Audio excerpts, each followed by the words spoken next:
Hello and welcome to the Creators Panel. I just took a DNA test. Turns out I'm 100% that cream puff. I'm very excited to have these amazing women come out and talk to you about the Carmilla process. Please put your hands together. Warm welcome for Jordan Hall,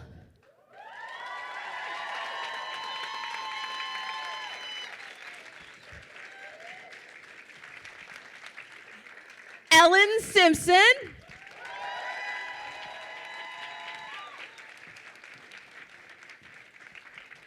Melanie Windle,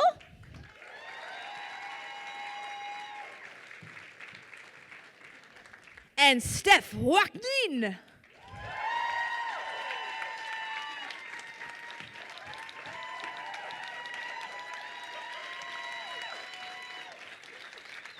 So unfortunately, Spencer maybe was unable to get to us today. He called personally and sent his regards, sends much love to you, and his apologies for not being able to attend. So much love to you, Spencer, if you see this on YouTube.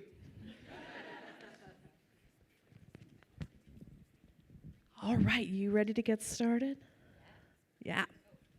Oh. Hello. Things. Boop, boop, boop. Can you hear Hello. us? Oh, there we are. It is on. Okay, It's on. there we go. Is it on? Just got to get a little closer. Wait, I don't. All right, so I'm going to start, Steph and Mel, I'm going to start with you. As producers, what were some of the challenges that you faced making Carmilla? There were many. And just remember, we only have an hour. Where do we begin? Yeah. Making a show with $1 tends to be tough. And that's $1 Canadian, so that's like $1, Exactly, it's even less. Yeah. But really, when it's a story that we all believe in and care about so much, we just tackled those head on and made it happen. And I think what was also tough is that there were a lot of cooks in the kitchen for such a small show. Like, usually as your budgets grow, that's when more people get involved. But we had a lot of people weigh in, and we had to kind of protect it as we went along. And now we can spill all the tea. That's why you're here. We know that's why you're here. The schedule was very demanding on our cast. Kudos to them for being able to survive it. It was really, really intense. We used to call it the acting Olympics. Like, if you've done this, you can now go on to any production and you'll be fine.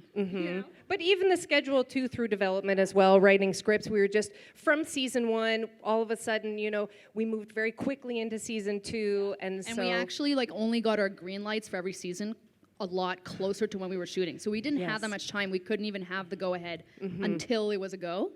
Yeah. And then it was like madness. I would get texts from Steph that would be like, "We're go for season 2," and I would think, "Oh God." Well, that's the next 3 months done. Yeah, it's very true. And like you said, many cooks in the kitchen trying to balance everybody's needs and goals and desires, because you're working with a brand, you're working with an agency, you're working with a production company, and you have to try to align all of those things and get everybody moving in the same direction, and sometimes everybody doesn't agree, so... And make sure you protect it. At the end of the day, it's like that's the people thing. throw a lot of compromises at you, and it's about choosing which ones are acceptable, which ones you can't accept, and how to kind of protect it to the end up until the release. And really, as producers, our job is to spin master our way through. So yeah, sure, maybe this is the way you're thinking it should be, so I'm going to come at you with this, which is going to be kind of like what you're thinking, and you're going to think it's your idea, but really it's the idea that we think it needs to be for the story. So I call it the massage. yeah, that's right. Just like... Oh, well, let's not call it what we really called it. Were any of those challenges due to its queer content? Yes, actually, and what a lot of people... Spill it. Spill it now. I'm spilling. Yeah, What sure. I think a lot of people don't know is that we had to... we had a lot of frank discussions with UBK in the first season about how overtly queer it was to be, and there was actually a lot of pushback that no one knew about in the first season. And we had to go to the mat for that kiss at the end of season 1. Yeah. We sat on the phone for an hour and a half with them, convincing them why, if they didn't do this, it would be the end of the show. Wow. Spilling it all. You're doing God's work. God's work. Wow. Well, Jordan, it's so nice to talk to you for the first time ever. Yes, it's nice to talk to you too. Right, 5 years. This is the first time I've had a chance to talk to Jordan. So I know that Steph sought you out to make this adaptation. So as an experienced playwright, how did you approach this very different medium? Well, it helps that I had spent a lot of time actually in my master's degree obsessing about Buffy and how screen representation occurs. So it gives you a base. But also, this was actually kind of a really excellent transitional project between something like playwriting and something like screen, because you're in a sort of a single shot and you're relying really heavily on sort of your entrances and exits and how you can make story happen both on stage and off stage, essentially. There's a very big offstage world in Carmilla. But yeah, I think one of the primary things I took was I wanted it to be light, so I pulled in a lot of things from farce, like the no one knocks in Carmilla because no one knocks in farce, and away we went. It was a really lovely adventure, and I think partially did you want me for this because of the short film that I had done to begin with? The short film that you had written. Yeah. Yes, and your plays, absolutely. Yeah. Right voice for this. Thank you. And now that we're here, in that original one sheet, didn't you call them Karma and Lolo? Yeah, well, definitely Lolo. It was a terrible instinct. We were updating. Yes, I did. Oh, Karma. Karma was her name. That did not last. Sometimes your first drafts do not work out so well. What would that portmanteau be? That Carmelo, Loma, Carmelo. Carmelo. Remember in the beginning, before we had settled on Holstein, it was like stars and candles. Remember that? Oh, geez. Yeah. So, Ellen, you worked... Yes, Ellen, hi. You guys are fine. You'll figure it out. So you worked really closely with Jordan as a story editor, and what exactly does that entail, and how would you encourage other people to get involved in that? So that means that Jordan and I spent a lot of time on Skype and Google Hangouts. Actually, mostly Google Hangouts. We, for some reason, could not figure out how to use Skype between the two of us. Typing was better anyway. Yeah, this is very true. So we spent a lot of time in shared documents. Jordan would write a script, send it to me. I would, kind of read it, think about it, just ruminate on it, and then kind of send back various thoughts that I had on it. Just overall, we knew where the story was going, because we had beat that out, and then we would go into the actual script itself, and we would talk about it. And in terms of it's a very collaborative process. So I don't know how many people have ever written with somebody else, but it is a very similar process to co-writing in a lot of ways, because you're a sounding board, you're encouraging, you're bouncing off of each other, you're forcing yourselves to push yourselves harder and to think about things from different perspectives. Jordan and I come from kind of different backgrounds, and we have different priorities in terms of what we want to do in a story. So it was actually a very good collaborative process in that sense. And Ellen was also integral to the whole development process of every season, So beyond what traditional story editors do, she was also co-developed it with Jordan. Yeah, in a traditional room, you might not have the kind of relationship that we had because we were very small, and as a writer's room, we were very small and had to be kind of nimble. And I think it helped to have sort of a good mission statement of what we were trying to do to begin with, so that when we were having the conversations that needed to be had, you had something to sort of refer back to as common ground. Yeah, I would agree with that. And I also think that just being able to know what we wanted to say initially, and then kind of this is the goal, how do we get there? Yeah. And also coming from different backgrounds of, you and I both being queer and in the room, and Jordan coming from more of this is how a romantic two nerds fall in love looks like, And we had a lot of discussions within ourselves about identity, too. Was there anything that maybe Jordan, like you had your heart set on, and then when Ellen took a look at it, maybe things went into a different direction? Like anything like major that we would notice that we're like, oh, this wasn't initially what I had been dreaming of, but like now I'm seeing things from a different perspective. Yeah, I mean, as a person coming in with essentially privilege blinders, there are always things where, and like for me, where the story sits with genre. Like I'm coming in and I am writing a supernatural piece that has these girls at the core of it, and they don't have to make any explanations for why they are at the core of it. But that means there are places where I'm going to go where the genre intends to go, and then we have to have that conversation.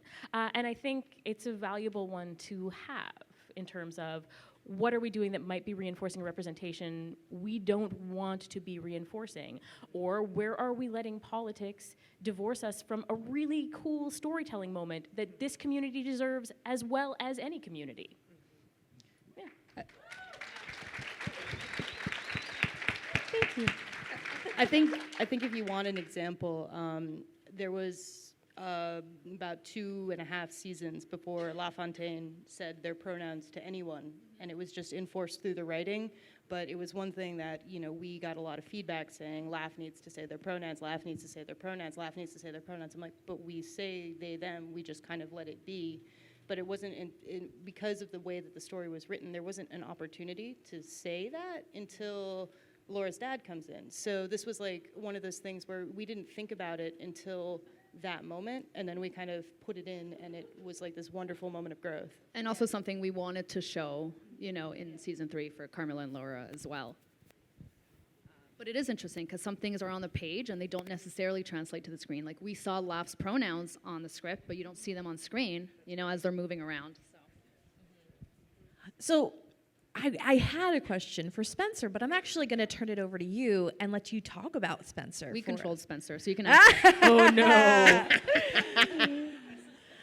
Hilarious. So Carmilla didn't have a lot in terms of sets or budget in the beginning, but much of what brings the series to life is that cast and their hard work and Spencer's direction.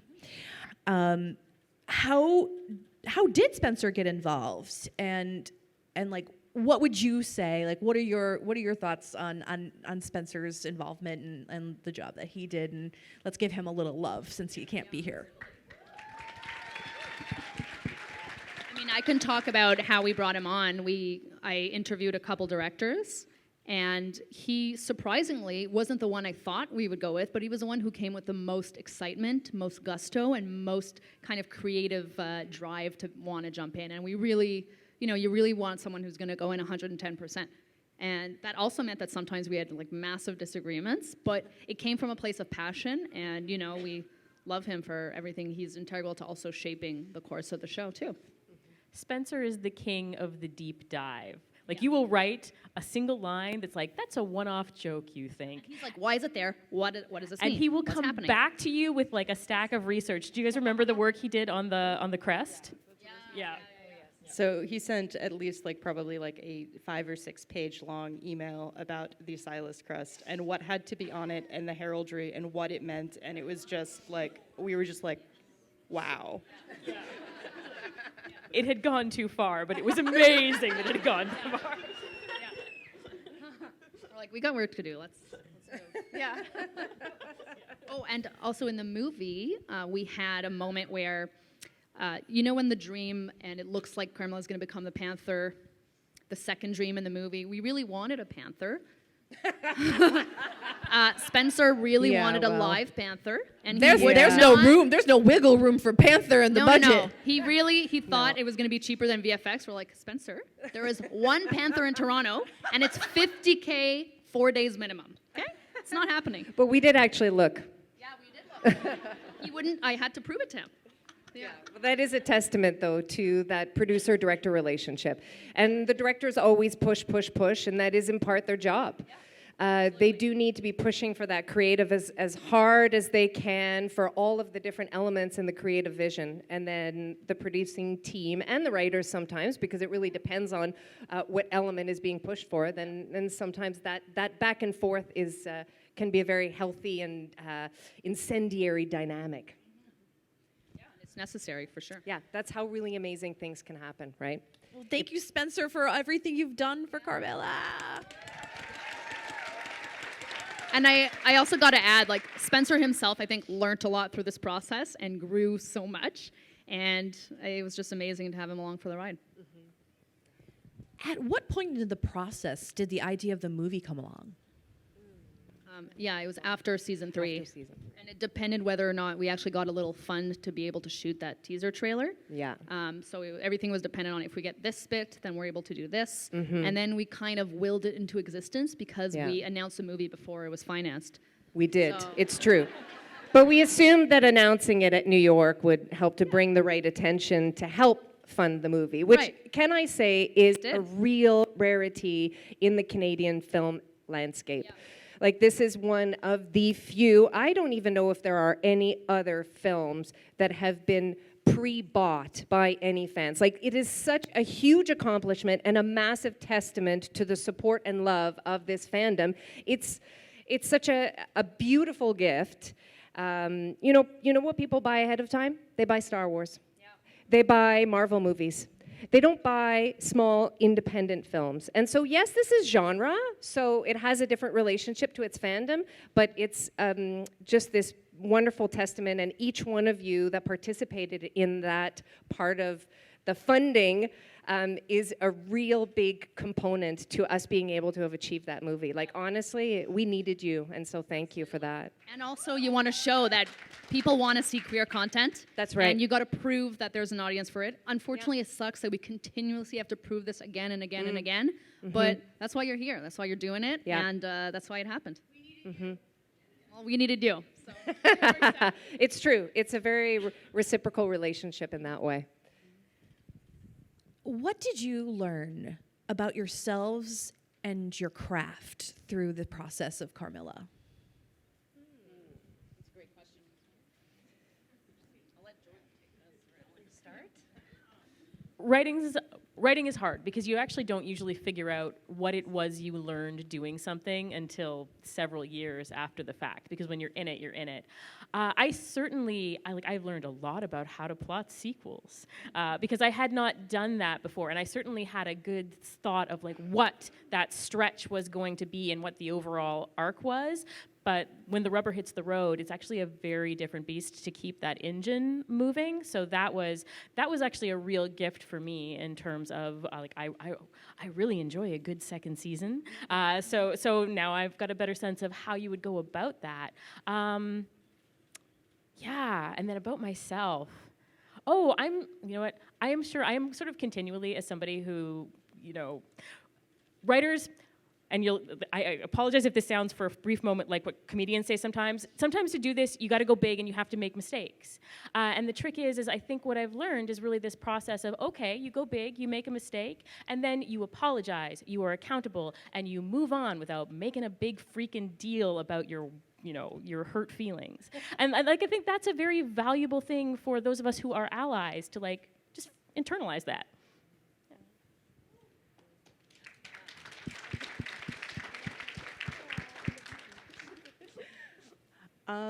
So I guess for me, the number one thing that I learned about writing as a craft was about finishing, which I know seems like something that, as somebody who writes a lot, you would just know. But to finish something is very different than starting something. I know we all have our half-finished fanfics out there that we need to work on. But through the process of Carmilla, I wrote 2 other novels. I have a 3rd one that I'm working on. I did a master's, I started a doctoral program. So it's like all about starting and then finishing. So it's learning how to see things through to the completion, which I didn't know I needed to work on, but I needed to work on it. So that was my challenging thing. And personally, I learned a lot about, I found my research interest, so that was really cool. And just involves identity, representation, how communities function. So that's kind of what I learned. Thank you. What did I learn? I learned about the power of fandom. I really did. Yeah. Woo! I kind of came from a world, my background before I got into film and TV was in theater, and there was really this different kind of relationship I felt in my work where I was very much inside the process of what we're making and where it comes from, and getting into the nitty-gritty of creating characters and story and all of that, and then sending it out to an audience and like praying, please, hopefully somebody will enjoy it. I hope that it has a home, and I feel that sometimes that happens a little bit in the film industry in particular.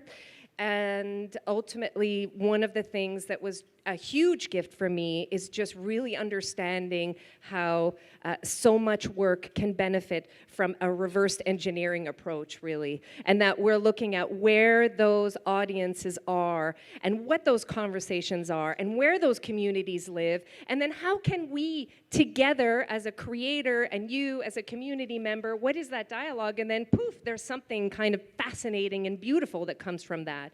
And I really learned that from the Cream Puffs and from the fandom. Personally, I learned a lot about myself and fortitude and dedication. And I'm sure many of you know that I had my second child during the movie. Well, not like during the movie, but like Almost. Shortly before we shot the movie. She gave birth a couple hours after a notes call with Spencer. It is like literally true. I was having labor pains, and Steph was at my house, and she was like, we were on my bed, and I would like lay back, and I would just be like, okay, you just take this one. And like Spencer be giving a note, and I'd be like, no, yes. You know, like kind of hand signals or whatever. And also, finding and building role models, and when you can be somebody who is a positive force to bring that and don't give up on that. So again, having Deckard on set and allowing, and you know, even somebody today was talking about that actually, just mentioning how that was an inspiration for her, but I really felt like it was my duty. I have to bring this baby on set, and I'm going to breastfeed around others so that other women who are interested in having that as part of their life can see that it's possible, and that you don't have to choose between arts and screen-based media and family, and that there are different ways. And so just as we are all so different from each other, that multiplicity is what makes it interesting, isn't it? I mean, wow. That's so true. I mean, what a question. My big boy right there. Yeah. Odin. This is a vampire. You'll see. Yeah. I mean, what a question. I don't even know what to begin. I feel like I learned everything through Carmilla. That was my school. From the beginning, first pitches to like selling it internally and elsewhere, and then making it happen, and then casting, you know, to the movie. I just don't even know where to begin. And I think like Mel, it reaffirms that. I think it may be more passionate about working only on queer stories. It's like I used to maybe want to do more, and now I'm like, nah, I'll just do all the gay shit, and that's fine. It's like, why do you need to appeal to... It's like, no, I don't need to appeal to any more broader audiences. You can find the universal and the specific, and I think our stories are so diverse. There's so many more to tell, and I think Carmilla just reaffirms that. And I also realize that this is a gift, and it won't happen again. Like, Carmilla is unique, and it's not replicable. Replicable? How do you say that? I don't know. And I really I couldn't be more grateful and thankful for this experience. It's really, there's nothing like it. And clearly, you know, we're here for that. And I feel like it took every single person that is in this room, that is around the world, that has like tweeted about it, watched it, brought other people into it. Like, that's kind of what's so cool about this thing, is how fabulous the community is, how inclusive, and it's a really unique thing, and every single person should feel proud, and I know you all feel proud and attached, but like I love how proud and attached we all are to this particular thing. It's crazy when you think about it. Like, it's wonderful literally crazy little web series that a tampon company financed us to make this. Yeah. It's crazy. And at the beginning, we even like undersold the gay. We're like, it's a vampire novel. Carmilla. Yeah, it's true. It's true. P.S. lesbians. Guys, that was awesome. Those answers, those were really cool.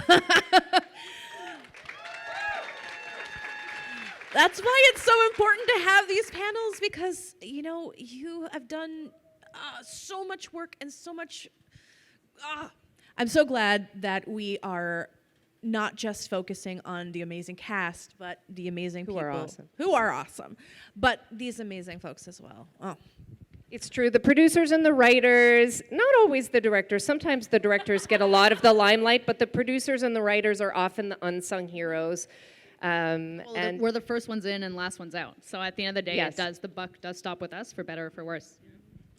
Speaking of queer shit, after this, Queering the Script is going to be playing, and Stephanie Dana's in it. produced it.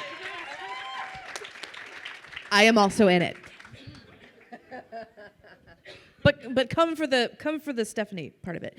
Come for the Lucy Lawless of it. Come for the Lucy Lawless of it. Do you think the success of Carmilla has changed the industry, at least here in Canada and Toronto maybe specifically, the industry's willingness to take a chance on more queer content? So I'm going to take that as a no, Steph.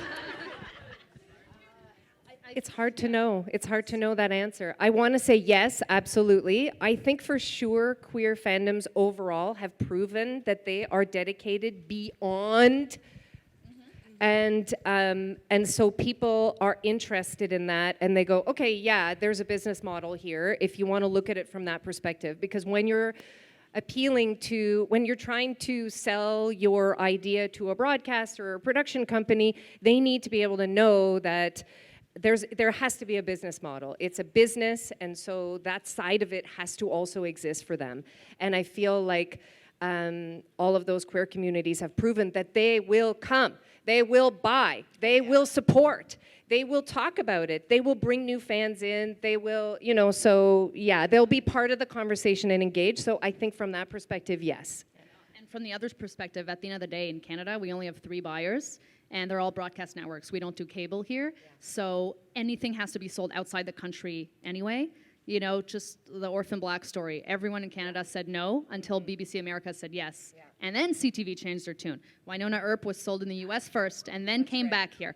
It's difficult to get more kind of specific shows done here. Yeah. I mean, in Canada, it's just a very small market. There's only 30 million people, and there's only 3 broadcasters, as Steph says. But not in digital. So there's more space there because there's more funds. But again, that's kind of like an artificial market, and you can't really rely on funds that may be gone tomorrow.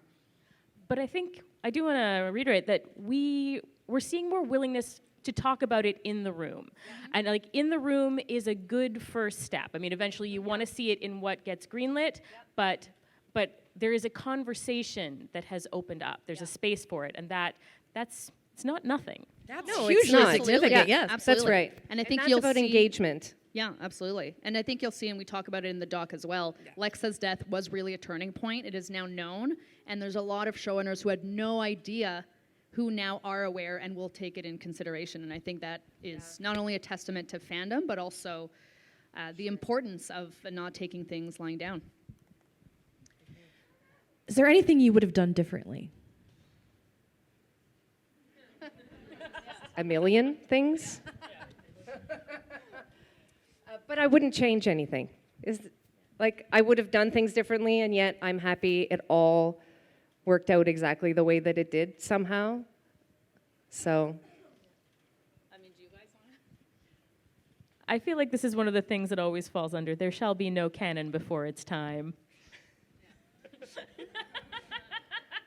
She plays it very close to the vest, guys. I don't know what I might have to change. I mean,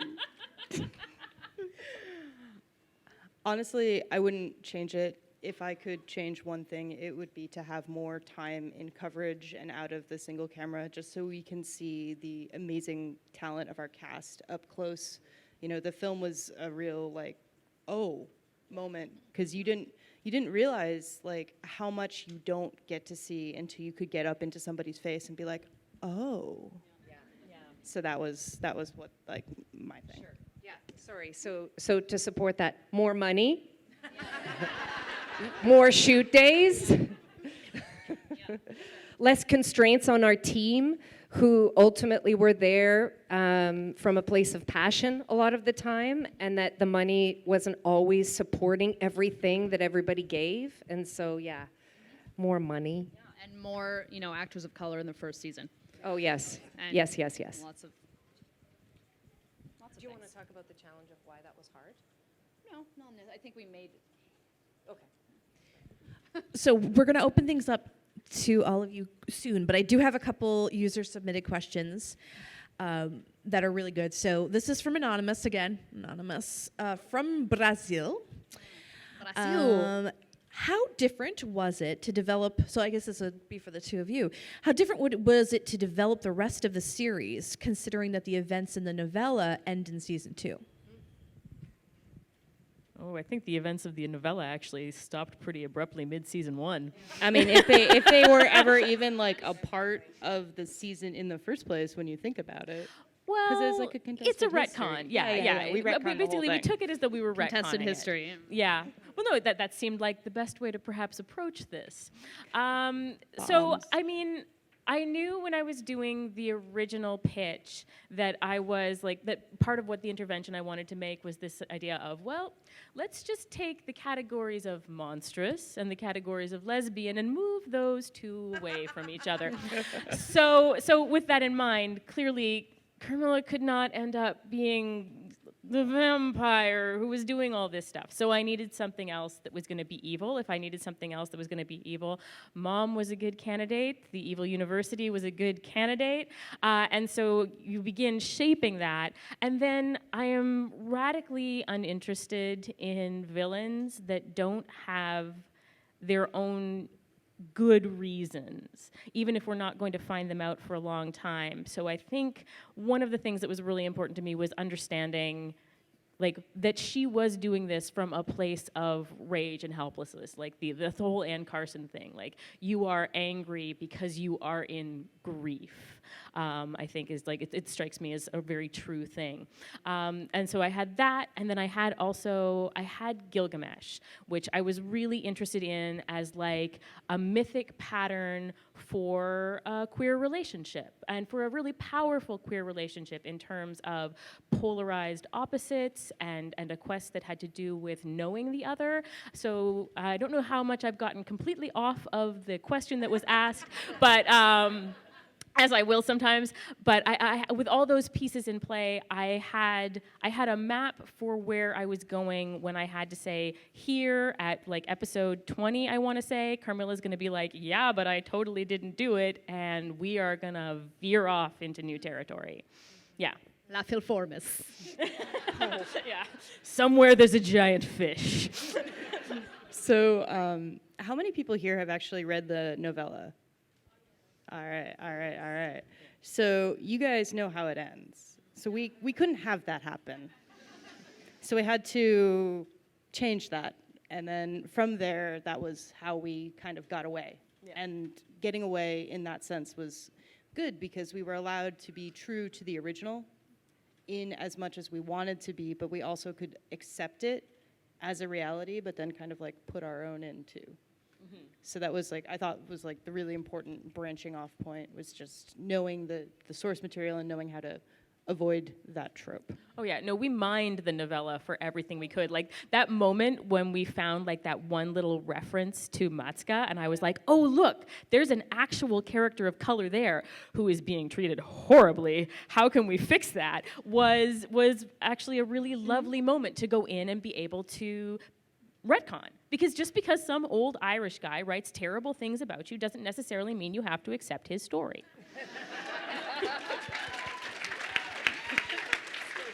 That's quotable. Okay, so this next one is a bit of a mouthful, but it's interesting, and it's such a fan question. I love it. Okay, so this is from Name Not Submitted. They must be related to Anonymous. Where did the idea of Lofi and the antagonist being Carmilla's mother and the idea behind the whole Mesopotamian mythology come from? I feel like I kind of covered that in the previous. So like the Mesopotamian thing definitely came from the fact that I wanted to look at Gilgamesh. And then it was just like people didn't do Mesopotamian that much. So there was Sumerian, there was all the cuneiform, there were a lot of really fascinating things. And especially once I had moved from Gilgamesh to the Descent of Inanna, which gave me like, oh look, there's a really good pattern both for this arc with Laura and Carmilla, but also for what's going on with Mom. Like Mom as the villain definitely came out of reading the novella and feeling how much she was this manipulative force and how much she was tied to something that Carmilla seemed to be a pawn in, right? So like in terms of this idea of how I was constructing Carmilla, here you have this woman who's like using her as a lure, right? That's fascinating character dynamics to go through. And then Lofi essentially came out of, well, I'm a nerd, and I love. Yeah, was it the Z Frank YouTube video, like the YouTube video that Carmilla about the posted on anglerfish? Tumblr. Yeah. It's yeah. Anyway, we just needed something that wasn't what it looked like. I think what was a really essential piece, and there was that. Oh, you know what it was? This is the problem. You get 5 years away from your process, and you don't remember. The whole point actually was structural.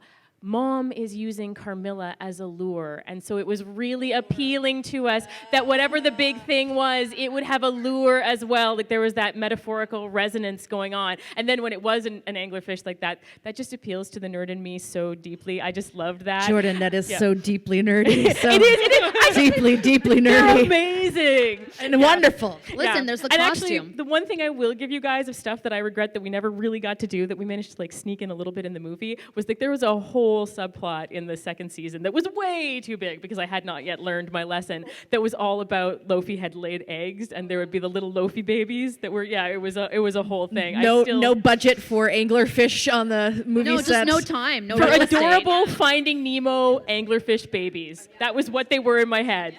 And we already had a lot to juggle in the second season, like, too many players on the board, so you have to narrow it down. Oh, what could have been? Thank God they stopped me. That's why you need a team, right?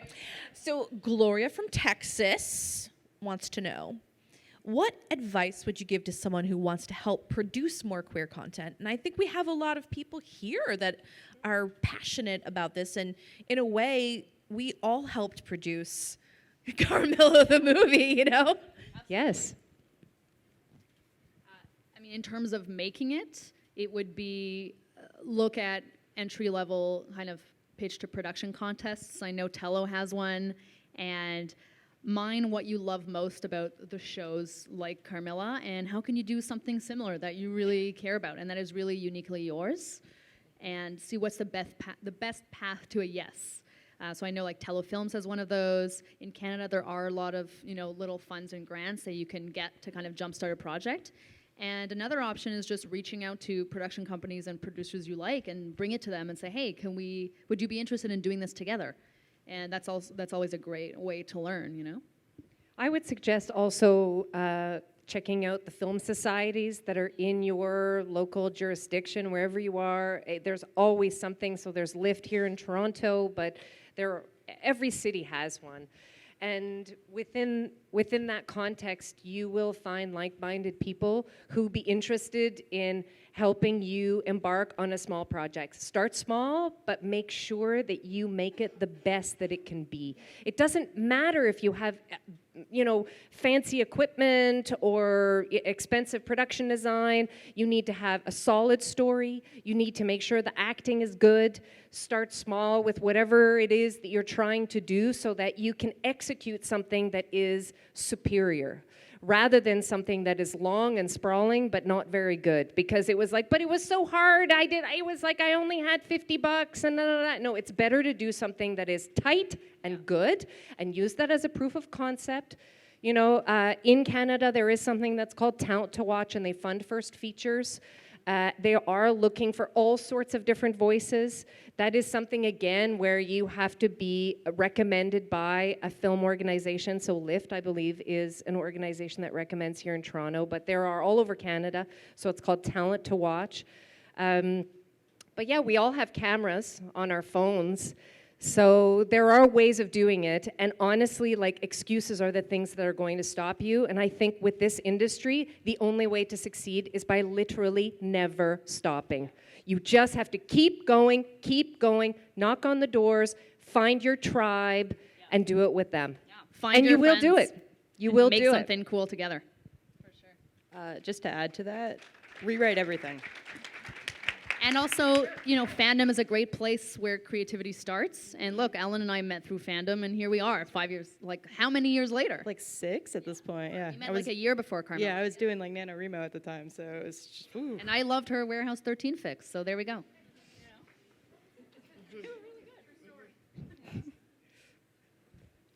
Oh, I was just gonna say, like, rewrite, like, kill your darlings, figure out your bad writing habits, which means having other people read your stuff.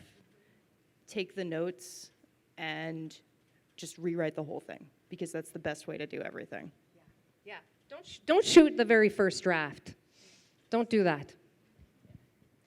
I would just say, find your intervention, whatever it is. What is the thing that you have? Because, like, especially in this moment in the industry, everybody wants to know the new ways you see the world. And so whatever you have in you that feels true, that somebody hasn't said yet. Like, I can remember being a teenager and being so mad when they made those Tomb Raider movies, and I was supposed to get an Indiana Jones, right? I was gonna get an Indiana Jones, and instead they gave me a fetish object. And you better believe I was an angry feminist planning on writing stories about how women were complete people from that point on.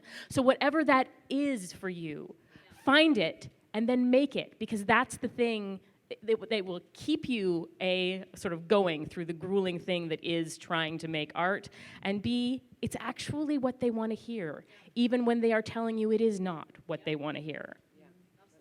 And like, what's your writer origin story? Is something I like to say. Yes. And as a producer too, like, what's your personal log line? What are you here to do? And the clearer and more specific your mission is, the easier it is to convince people to come on board. It really is about, you know, sharing passion. That's why, you know, I come from Fandom, and that's always served me really well, especially in LA now. Like, people respond to passion, they respond to Fandom, and they want to see, like, infectious energy and the love that you have for this. That's the only thing that's going to push the boulder up the hill.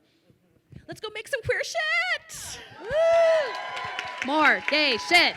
Okay, we have more gay shit. We have a couple minutes for questions. So, is anybody would like to get up and ask a question? We got a couple. Wait, hold on, Lofi. I'm actually, since you got a chance to ask one in the last one, I'm just going to have the one behind you, the person behind you, ask a question, and then you get to.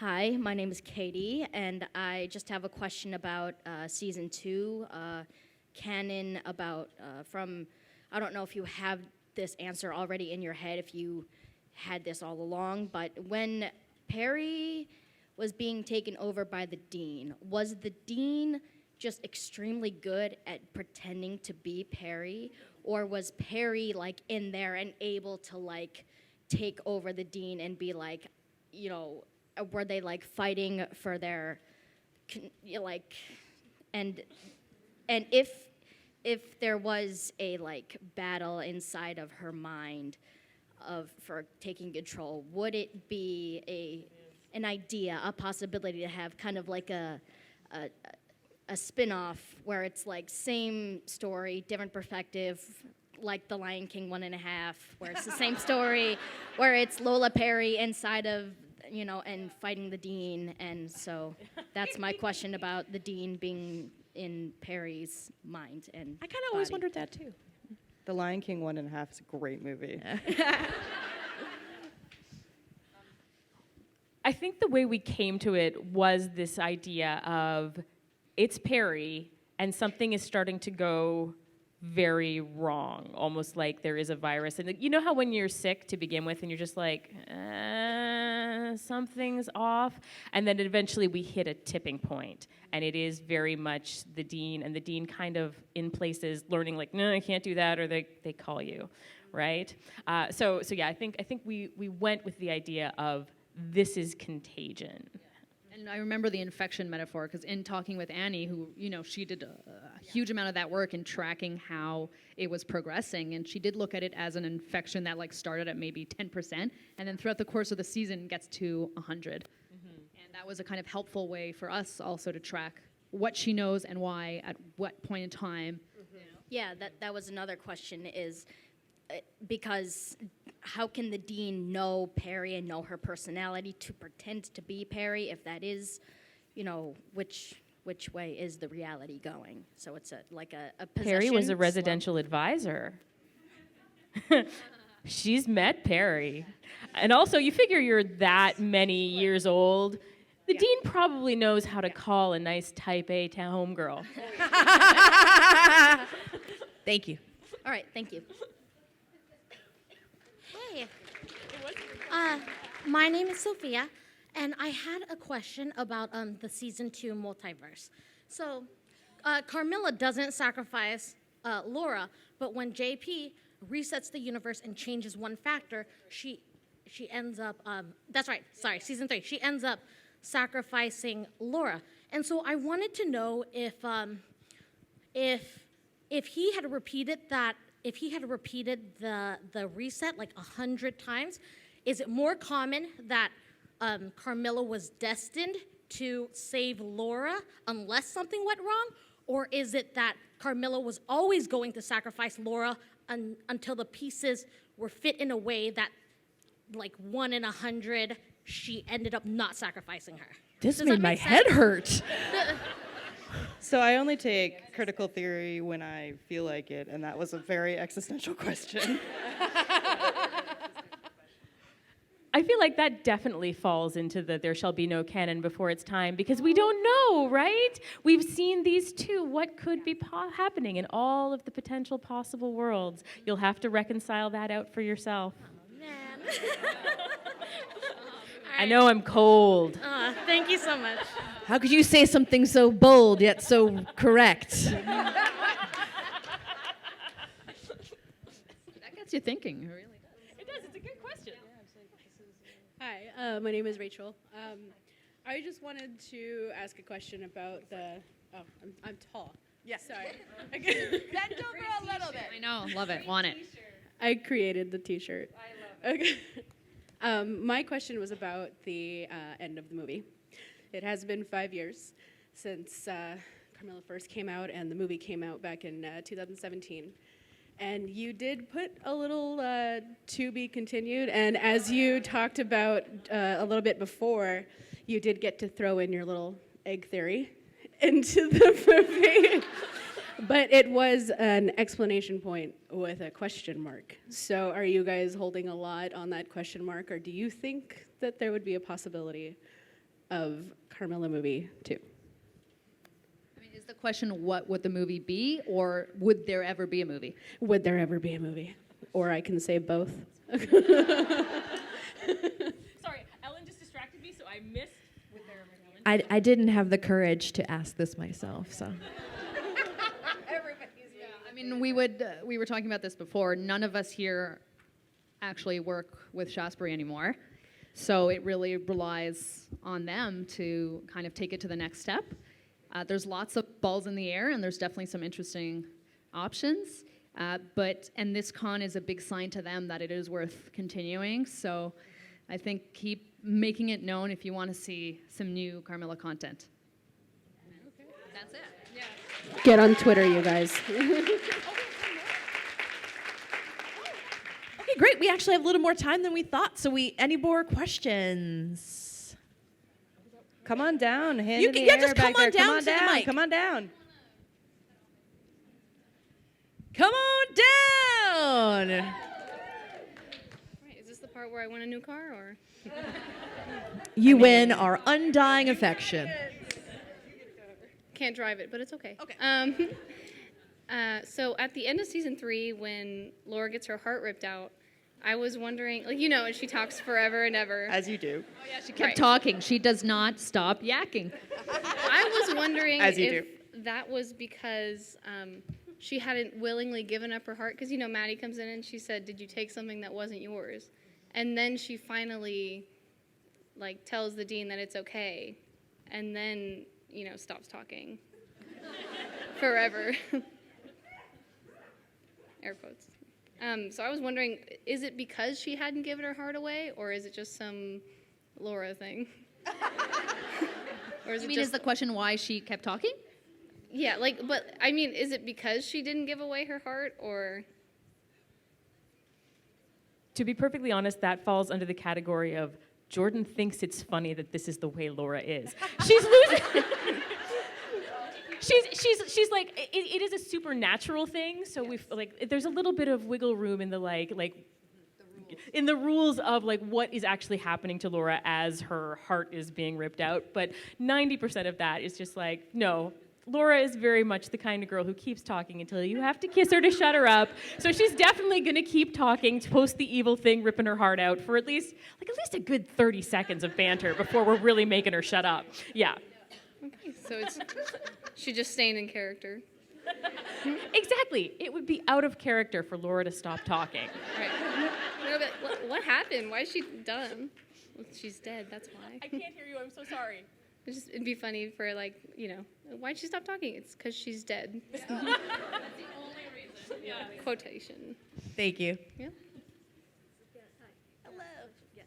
Hi, so going back to the previous question, who do we bother at Shaftesbury to get Carmilla movie 2 made? Yeah.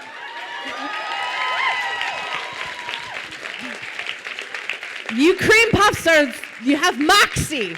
Lots of moxie. Keep hitting that Twitter machine. Yeah. Find the emails on the website. Blast those. Yeah.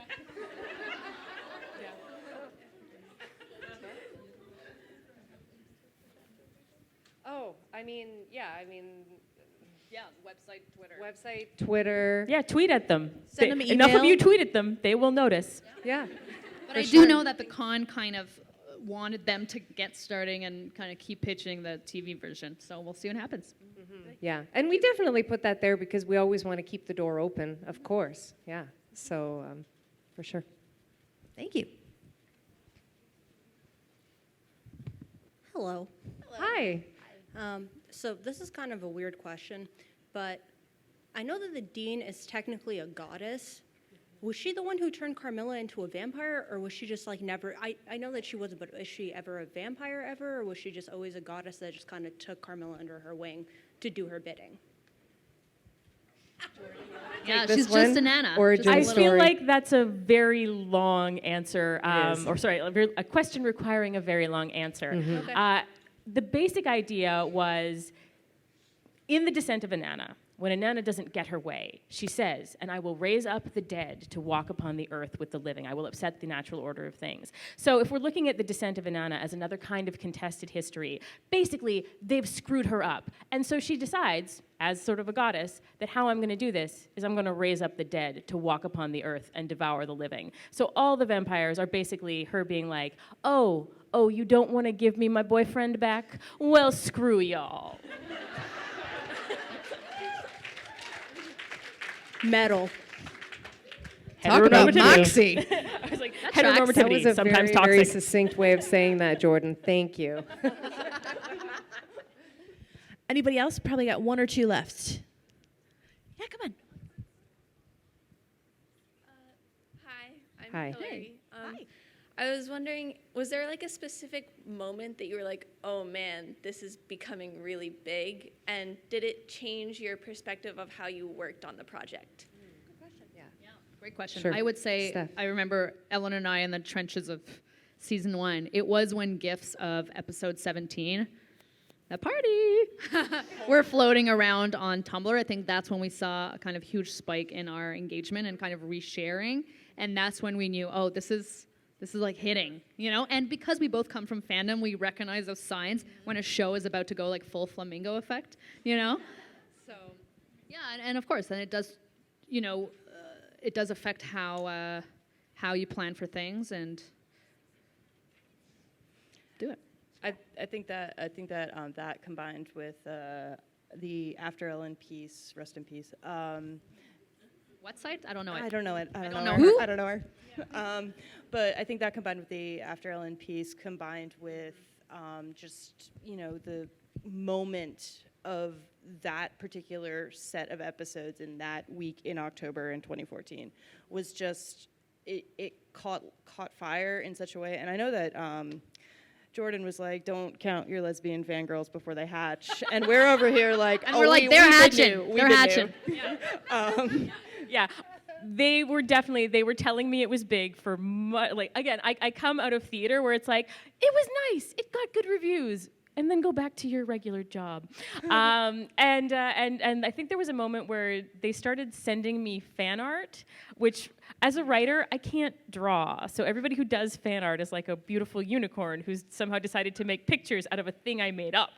So that's amazing. And I started to think, oh my God, this is a bit of a thing. And then I had to try really hard to not let it change how I came at it, because I feel like that would be a disastrous thing for one's writing process, which in itself is a bit of a way that you are responding to it. But yes, I definitely was sort of like, I'm gonna let Ellen go forward and I'm gonna step back a little bit. Yeah, so I ended up answering everybody's questions. Ellen, I wrote that piece. Yeah, that was a great piece. And I think something about that episode in season 1, it's the first kind of visual manifestation of their UST, and like seeing their chemistry in GIF form really did kind of drive up the interest. And everyone's in for the long haul, want a slow burn, want that. Thank you, great question. And we got one more. Thank Come you. on. Hi. It's okay. Okay, my question, Carmilla, in the first season, she had a ton of powers, like as well as the super strength and the super speed. She also had like pyrokinesis and teleportation, but we never saw those powers again. She's useless. Useless lesbian. Well, she discovered her girlfriend and she was like, I can't do anything anymore. The budget fairies came and took our powers away. Very fair. Do you know how much telekinesis costs? There is also the fact that as a project grows, you have to focus your dollars in order to maximize your reach when it comes to story and character. And so it's not always just, yes, of course it's budget, but sometimes actually having more money dilutes what's really working. And I think if I was to say something about like season 1 to season 2, once you kind of know what you have with season 1 and you're like, wow, this thing is really taking off, it's lighting a fire, then you really have to find the gates where you're gonna make this best project. And sometimes, the gates of hell, and sometimes a few things that you experimented with at the beginning actually do have to end up falling away. And it's not because they weren't great or because you don't want to spend the money, but rather you want to make sure your story stays concentrated and focused. And I think at some point we also realized those powers are so immense and they could get her out of trouble a lot quicker than we'd like. So let's just retcon and put that plot hole there. It's true. It can create other problems. And there's so many different layers to the story and the mythology, and we spend so much time going through cycles and cycles. Oh, but if we do this, then it means that, and then that screws this up. So then, okay, maybe we should try this version. So there's a lot of that happens in the writer's room and throughout development. No, that's very true. There was a lot of sort of labyrinthine discussion of, sometimes I admittedly can be terrible for thinking, this works really, really well on a metaphorical level, so I'm super happy with it. And then the logic fairies will show up and say, but Jordan, none of that, and we have to go back. And you do have to build as coherent a logic for what is occurring as possible, or you lose people to story bumps. So going into season 3, like simplicity was a very big driver. Yes, that's why we're like, talismans, collect all 4, Pokemon. No, measurable objectives worked really well. Yeah. I was like, that's it. Yeah, that's right. Well, we have to go, but this has been such a fantastic panel. So wonderful to talk to you. And thank you to Dana. Yes, thank you. Honestly, Dana's been our cheerleader from the beginning. We even flew her out for that season 2 finale party. right, Remember which was that? so I got fired 2 days later, but Oh, well, we don't talk about that it's place fine. anymore. That place. Didn't mean to be Debbie Downer on that. No, my life has been amazing because of Carmilla, and I'm so grateful for everything you all have done for me. Well, let's give them a huge round of applause.